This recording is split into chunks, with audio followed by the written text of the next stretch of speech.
Friends, मैं हूं रोशन। और क्या आप लोगों को पता है कि एल्बर्ट आइंस्टाइन की जनरल रिलेटिविटी थ्योरी कहाँ वर्क नहीं करती है? तो आप लोगों ने सुना होगा कि बिग बैंग से पहले और ब्लैक होल्स के अंदर ये थ्योरी काम नहीं करती है। जी हाँ फ्रेंड्स, ब्लैक होल के अंदर जनरल रिलेटिविटी थ्योरी एकदम से डिसेबल हो जाती है और इंसान पहुंच जाता है एक ऐसी दुनिया में जिससे वो एकदम अनजान होता है। और आइंस्टाइन ने ये भी कहा था कि हो सकता है कि ब्लैक होल के अंदर से अदर डायमेंशंस या दूसरे यूनिवर्स में जाने का रास्ता हो। और एक महान साइंटिस्ट स्टीफन हॉकिंग ने भी इस बात पर हाल ही में मोहर लगाई थी। तो आज हम लोग साइंस की गहराइयों में नीचे उतर कर यह जानने की कोशिश करेंगे कि क्या सच में मल्टीवर्स एग्जिस्ट करता है और अदर डायमेंशंस अगर एग्जिस्ट करते हैं तो वो कैसे होते हैं। फ्रेंड्स, वीडियो स्टार्ट करने से पहले मैं आपको बता दूं कि इन थ्योरीज को अभी तक साइंटिफिकली प्रूव नहीं किया गया है और अब तक इस पर रिसर्च चल रही है। तो आज का हमारा टॉपिक है मल्टीवर्स के बारे में। फ्रेंड्स, आज की वीडियो बहुत इंटरेस्टिंग होने वाली है, तो प्लीज वीडियो के अंत तक बने रहे। वीडियो पसंद आए तो वीडियो को लाइक कमेंट जरूर करें और हमारे चैनल को सब्सक्राइब भी जरूर करें ताकि ऐसे इंटरेस्टिंग वीडियो आपको मिलती रहे। तो फ्रेंड्स, आइंस्टाइन थ्योरी के हिसाब से यह हो सकता है कि हमारा पूरा ब्रह्मांड इनफाइनाइट हो, यानी कि इसका कोई अंत ही ना हो। इस थ्योरी से भी निकलती है एक मल्टीवर्स की थ्योरी, क्योंकि हमें यह बताती है कि हमारे ही ब्रह्मांड की तरह इस दुनिया में अनेकों ब्रह्मांड मौजूद हैं। तो आइए जानते हैं इस मल्टीवर्स थ्योरी के बारे में। इस थ्योरी को भी 4 टाइप्स में डिवाइड किया गया है, जो कि हमें पैरेलल यूनिवर्स के बारे में बताता है। बेसिकली पैरेलल यूनिवर्स ऐसे यूनिवर्सेस होते हैं जो कि हमें से बहुत दूर होते हैं, इस वजह से हम उन्हें देख नहीं पाते, और या तो वो अदर डायमेंशंस यानी आयामों में होते हैं जिसे हमारी इंद्रियां महसूस नहीं कर पाती हैं। मल्टीवर्स थ्योरी के हिसाब से अनगिनत ब्रह्मांड हैं और पैरेलल यूनिवर्सेस भी हैं, तो किसी न किसी संभव घटना का यहाँ पर घटित होना वह जरूर ही किसी पैरेलल यूनिवर्स में भी घटित हो रहा होगा। लेकिन इसका अनुभव हमें इसलिए नहीं हो पाता है क्योंकि हम अपने आयाम या अपने यूनिवर्स के टाइम सर्कल में बंधे हुए हैं। मल्टीवर्स थ्योरी के हिसाब से 4 टाइप के पैरेलल यूनिवर्स होते हैं और मैं कोशिश करूंगा यहाँ आपको कि इसे एकदम आसान भाषा में समझा सकूं ताकि हमें इनके बारे में और अच्छे से जानकारी मिल पाए। पहले आता है टाइप 1 यूनिवर्स, या जिसे हम एक्सटेंशन यूनिवर्स भी कहते हैं। यह कॉन्सेप्ट एकदम सिंपल है।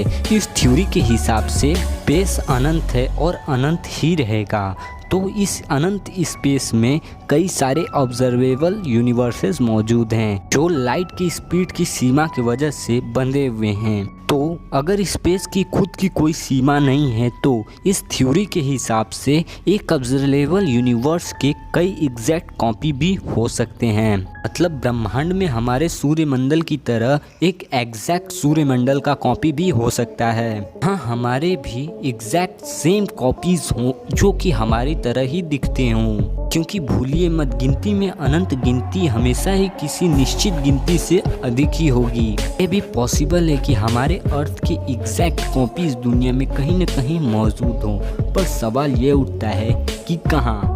कुछ साइंटिस्ट हमें बताते हैं कि यह दूरी बहुत ज़्यादा होगी, और हद से ज़्यादा मतलब कि एक गूगल प्लेक्स यार्ड। गूगल का मतलब एक के आगे 100 जीरोस होते हैं और एक गूगल प्लेक्स यार्ड का मतलब एक गूगल जीरो। और आज की टेक्नोलॉजी के हिसाब से इस दूरी को तय करने का सोचना भी बहुत कठिन है। फ्रेंड्स, ये बस एक थ्योरी थी जिसे अभी तक साइंटिफिकली प्रूव नहीं किया जा सकता है। तो अब बात करते हैं टाइप 2 की यूनिवर्स की, जिसे कहते हैं बबल यूनिवर्स या baby black hole universe. Idea बनाया गया था इस चीज को एक्सप्लेन करने के लिए कि हमारे ही ब्रह्मांड में कुछ ऐसे फिजिक्स के नियम क्यों हैं कि स्टार्स, प्लैनेट्स, ब्लैक होल्स का बनना इतना आसान कर देती है। और ऐसे भी यूनिवर्स हो सकते हैं जहाँ की फिजिक्स की लॉस एकदम अलग हैं और वहाँ पर जीवन संभव होना एकदम ना के बराबर है। तो ब्रह्मांड के इस मॉडल में साइंटिस्ट्स का मानना है कि ब्रह्मांड एक बबल में है और ऐसे लाखों बबल्स हैं और लाखों ब्रह्मांड उनके अंदर समाहित हैं, और यह सभी बबल्स एक नदी में तैर रहे हैं जिसे हम हाइपर स्पेस कहते हैं। यह भी बताया गया है कि यह बबल्स बहुत ही स्पेशल हैं। यह एक दूसरे से टकराकर एक दूसरे से जुड़ भी सकते हैं या फिर खुद ही स्प्लिट होकर एक नए ब्रह्मांड को भी जन्म देते हैं, जिसे हम कहते हैं बबल न्यूक्लिएशन। साइंटिस्ट के हिसाब से दो बुलबुले अगर एक दूसरे को छू भी सकें तो एनर्जी इतनी होगी कि वह उसमें के मैटर को दूर फेंक देंगे। और हाल ही में हमारे साइंटिस्ट को कुछ ऐसा मिला है जो कि एकदम अनबिलीवेबल है। उन्होंने एक ऐसे स्पॉट को खोज लिया है जहां पर कोई गैलेक्सी, स्टार या प्लैनेट एग्जिस्ट नहीं करते। वह अंतरिक्ष के बाकी हिस्सों के मुकाबले ज़्यादा ठंडा है और यह अनुमान लगाया जा रहा है कि किसी अदर बबल यूनिवर्स ने हमारे बबल यूनिवर्स को टच किया होगा, जिसकी वजह से यहाँ का सारा मैटर दूर चला गया। फ्रेंड्स, ये बस एक थ्योरी है और इसे अभी तक साइंटिफिकली प्रूव नहीं किया गया। इस पर अभी तक रिसर्च चल रही है। अब आप ये सोच रहे होंगे कि ये बुलबुले आते कहाँ से हैं, और इस बात को जानने के लिए हमें थोड़ा टाइप 3 के यूनिवर्स के बारे में जानना होगा। टाइप 3 यूनिवर्स थ्योरी टाइप 2 से एकदम रिलेटेड है, बट और भी ज़्यादा इंटरेस्टिंग है। तो आइए जानते हैं टाइप 3 यूनिवर्स के बारे में। टाइप 3 यूनिवर्स को सुपर चार्ज मेम्ब्रेन यूनिवर्स भी कहा जाता है। यह निकला है एम थ्योरी से। यहाँ एम का मतलब होता है मेम्ब्रेन। पूरी तरह आधारित है स्ट्रिंग थ्योरी पर, जो बेसिकली यह बताती है कि ब्रह्मांड के सबसे छोटे लेवल्स के पार्टिकल सॉलिड डॉट्स नहीं बल्कि वाइब्रेटिंग आइडेंटिटीज हैं। और सिर्फ इतना ही नहीं, यह थ्योरी हमें यह भी बताती है कि ये हमारा यूनिवर्स एक बहुत ही चपटे आकार का हो सकता है, जिसे हम कहते हैं मेम्ब्रेन।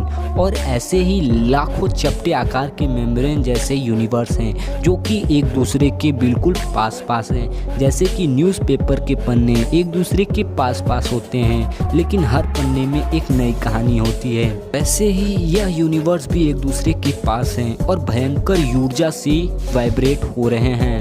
यह थ्योरी हमें यह भी बताती है कि यह सारे यूनिवर्स एक दूसरे से इंटरलिंक हो सकते हैं कुछ ऐसे डायमेंशंस के थ्रू जिसे हम देख नहीं सकते क्योंकि वो बहुत छोटे होते हैं। कुल मिलाकर 11 डायमेंशन हैं, जिसमें से 6 या 7 बिल्कुल हमारे आंखों के सामने हो सकते हैं पर हम उन्हें देख नहीं सकते हैं। ऐसे स्ट्रिंग दूसरे डायमेंशंस में भी हो सकते हैं और उनके वाइब्रेशन से हमारे ब्रह्मांड के वाइब्रेशन में कुछ लिंक हो सकता है। यह मेम्ब्रेन वाइब्रेट करते करते कुछ दूरी तक आकर एक दूसरे से टकराते हैं और तब होते हैं द बिग बैंग्स। साइंटिस्ट मानते हैं कि इन्हीं टकराव की वजह से एक बबल लाइक स्ट्रक्चर निकलता है। जैसा कि हमने टाइप 2 के यूनिवर्स में बात की एक बबल यूनिवर्स के बारे में, तो हो सकता है कि वह बबल यूनिवर्स यही से निकलते हों। लेकिन पिछले थ्योरीज की तरह हम इन्हें भी अभी तक एक्सपेरिमेंटली साबित नहीं कर पाए हैं और यह बस एक थ्योरी बनकर ही रह गई है। और अब हम आखिरी टाइप के यूनिवर्स के बारे में बात करें, जिसे कहते हैं टाइप 4 यूनिवर्स या quantum mechanics. Friends, quantum mechanics बहुत ही छोटे पार्टिकल्स यानी कि इलेक्ट्रॉन्स की पढ़ाई होती है। और वैज्ञानिकों ने पाया है कि इलेक्ट्रॉन्स बहुत ही अजीब बिहेव करते हैं, यानी कि वह एक जगह से गायब होकर दूसरे जगह तक निकल जाते हैं। कभी कभी तो सेम इलेक्ट्रॉन 2 अलग अलग जगह पर भी मौजूद होते हैं। तो साइंटिस्ट यह अनुमान लगाते हैं कि हो सकता है कि वह दूसरे छोटे आयामों से कांटेक्ट कर पा रहे हों और इसीलिए यह सब पॉसिबल हो पा रहा हो। क्वांटम मैकेनिक्स के सिद्धांतों के हिसाब से ब्रह्मांड में घट रही हर संभव घटना कहीं न कहीं घट कर रहेगी। यानी हमारे ब्रह्मांड के एक हिस्से में अनगिनत डायमेंशंस हैं और हर डायमेंशन में एक संभव घटना घट रही है। और यह बात सुनकर भी बहुत अजीब लगता है, पर इसका अभी तक कोई साइंटिफिक प्रूफ नहीं मिला है और इसे बस एक थ्योरी ही माना जाता है। हमें यह जानना चाहिए कि फिजिक्स विज्ञान है और फिलॉसफी नहीं, तो हम ऐसे थ्योरीज बनाएं जिनका कोई साइंटिफिक प्रूफ हो। फ्रेंड्स, आज के लिए बस इतना ही और ऐसे इंटरेस्टिंग वीडियोस के लिए आप हमारे चैनल को सब्सक्राइब करें और वीडियो अच्छी लगी हो तो वीडियो को लाइक, कमेंट, शेयर ज़रूर